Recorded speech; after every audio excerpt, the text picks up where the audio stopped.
When it comes to the number of people sleeping rough tonight in England, how many people are, roughly speaking, are sleeping rough, and what has happened to that figure since you came to power? Well, rough sleeping has gone up. I can't give you a number for what it will be tonight. It has gone up. It's gone up by 134% on your watch.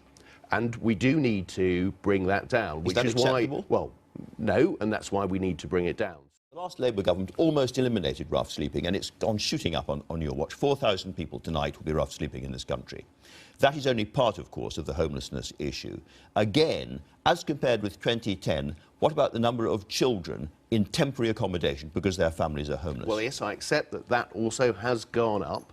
But if we're looking at what we're doing with children... It's gone up 70% under the Conservatives.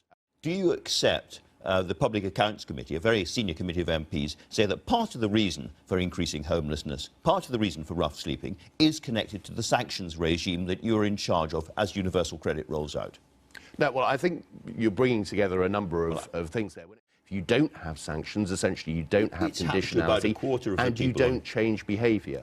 And, you know, we've got to put this in the context where we have got 3 million more people in work than was the case in 2010. Part of that is because we have a benefits regime that is more aggressive. Well, it's more aggressive, it's more pointed, and it affects people's mental health and their homelessness as well. It does place more conditions on people.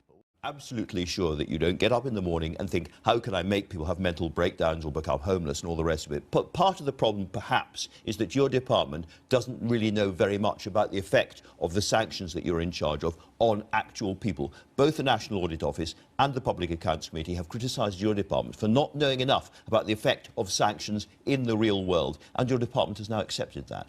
Well, we're always looking to know more, to learn more, to have an understanding of everything that we do. This is an argument where the professionals are on the other side of you. The British Psychological Society and all the other psychological bodies in the country wrote to the press recently, and they said they call on you to immediately suspend the benefit sanction system. We see evidence which links sanctions to destitution, disempowerment and increased rates of mental health problems. Vulnerable people with multiple and complex needs are being disproportionately affected.